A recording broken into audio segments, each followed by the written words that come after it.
যারা পড়াশোনাটাও করি, এখন আরো খারাপ করলে হবে যে এটা আমার তো মানে বেয়াদব হিসেবে নাম ছড়াই না যাকে, এই জন্য বলা, প্রত্যেক ডিপার্টমেন্টে ঢাকা ইউনিভার্সিটিতে আপনি, এটা আমার ইউনিভার্সিটি তাই নাম করে বলছি, আপনি যদি ডিপার্টমেন্টের ফ্যাকাল্টিকে ইন্টারভিউ করেন যে আপনি পুরো কোর্সে কি পড়ান, 80% টিচার 10 মিনিটে কিছু বলতে পারবে না। আমি আমার ফুয়াদবার মতোই বলি যে আমার ডিপার্টমেন্টের বিশ্ববিদ্যালয়ের একজন দুইজনের কাছে আমার সামান্য কৃতজ্ঞতা বোধ আছে, বাকি প্রত্যেকের উপরে আমার একার না, 80% স্টুডেন্টদের ভীষণ ভীষণ কষ্ট, তারা আমাদের লাইফের ভ্যালুয়েবল টাইম নষ্ট করছে। ওই টাইম নষ্ট না করলে রাদার আমরা অন্য কোনো ট্রেনিং নিতে পারতাম, আমরা স্কিল অর্জন করতে পারতাম। তাই আমাদের লাইফ মানে সে নিজেই জানে না পুরো কোর্সে সে কি পড়ায়, এই জন্য বাংলাদেশের বাস্তবতা। তো এখন এই যে বাংলাদেশের পড়াশোনাটা 80% মানুষের ক্ষেত্রে যেটা বার্ডেন তার লাইফে, ইভেন তার প্রোডাক্টিভিটি নষ্ট করে। এটা একটা ছোট গল্প বলি, আমি একটা বাংলাদেশের বড় কোচিং এ দীর্ঘদিন ধরে ক্লাস নিয়েছি। তো এইখানে একটা ছেলে ও চা বানায়, তো কিছুদিন তো দেখলাম যে মানে ওরা সবাই বকে, মানে চাটা অত ভালো করে বানায় না, ঠিক মতো সার্ভ করে না।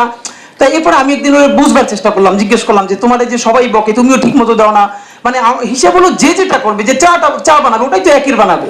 তখন ও বললো স্যার আমি একটা ডিগ্রি পাস পোলা, ও নিতে পারে না। ফ্যাক্ট ইজ ও ডিগ্রি পাস করছে, এখন এই ডিগ্রি পাস ওর যা প্রত্যাশা, এতে ও ডিগ্রি পাসের কোনো চাকরি তো পাইতেছে না, তাহলে তো করতেছে 8 পাসের একটা, মানে 8 পাস করে যে চাকরিটা করার কথা এইটা। এখন ফলে যেটা হইতেছে, ও যেহেতু ডিগ্রি পাস করে ফেলতেছে, এখন চাটাও ভালো বানাইতে পারতেছে না, আর ডিগ্রি যে একটা সার্টিফিকেট নিচ্ছে ওই অনুযায়ী কোনো চাকরি করতে পারতেছে না। ফাইনালি কি হইতেছে, ওর চেয়ে যে 8 পাস করা ছেলেটা অনেক ভালো চা বানায় এবং ওর ইনক্রিমেন্ট দ্রুত হয়, আর ও মোড়ামুড়ি করে চা দেয় না, ডানে করে বামে করে।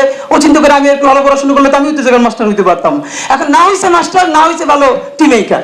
তো এই যে আমাদের অনেকের জীবন, আমি ভালো রিক্সা চালাইতে পারি না, কেন রিক্সা চালাইলে অনার্সে পড়ি, রিক্সা চালাবো কেন, অনার্স পাস করছি মুদির দোকান করবো কেন, এই সার্টিফিকেটটা আমাদের লাইফে প্রচন্ড প্রোডাক্টিভিটি নষ্ট করতেছে বহু মানুষের, এই একটা সার্টিফিকেট ধরাই দেয়া। তো আমার যেটা মনে হচ্ছে যে আসলে আমাদের এই সার্টিফিকেট কমানো দরকার। এত মানুষ দুনিয়ায় বাংলা লিটারেচার পড়বে, ইংলিশ লিটারেচার পড়বে, সোশ্যাল সায়েন্সের, আর্টসের এত সাবজেক্ট দুনিয়া লাগবে কেন? এবার আপনি দেখবেন জরিপ বলছে এই যে বাংলাদেশের যতগুলো পলিটেকনিক্যাল ইনস্টিটিউট আছে, এবারও এর প্রায় 60% ভর্তি হয় নাই, মানে যতগুলো কোটা আছে 60% ভর্তি হয় নাই। কেন ভর্তি হয় নাই? কারণ সে হচ্ছে এই পলিটেকনিকে পড়ে তারপরে কি করবে, তার সোশ্যাল ডিগনিটি নাই। তো এর সাথে তার যে বন্ধু, এখন মুশকিল হইলো 4 লাখ কেন বিসিএস দেয় বাংলাদেশে? সবাই জানে যে ক্যাডার হবে 1800 থেকে 2000, নন ক্যাডার হবে 2000, সর্বোচ্চ 5000, এরপরে কোনো 4 লাখ পরীক্ষার্থী। এটাকে কেন্দ্র করে রয়েছে কোটি কোটি টাকার কোচিং বাণিজ্য। এটার বড় কারণ হলো আমরা যে জায়গাটা আমরা যত বলি যে এসএমই করতে হবে, আর এসএমইর আরেকটা মুশকিল হইলো এইখানে যারা আছে তারা তো এসএমই করে না, আর এসএমইর যে বিরাট বিল্ডিং পান্থপথে কইলে রাখছে, ওইখানে তো আসলে যে ক্ষুদ্র উদ্যোক্তা সে পান্থপথ কোনোদিন আসেও না, আর সে যে নিজেও এসএমই করে সে নিজেও বোঝে না।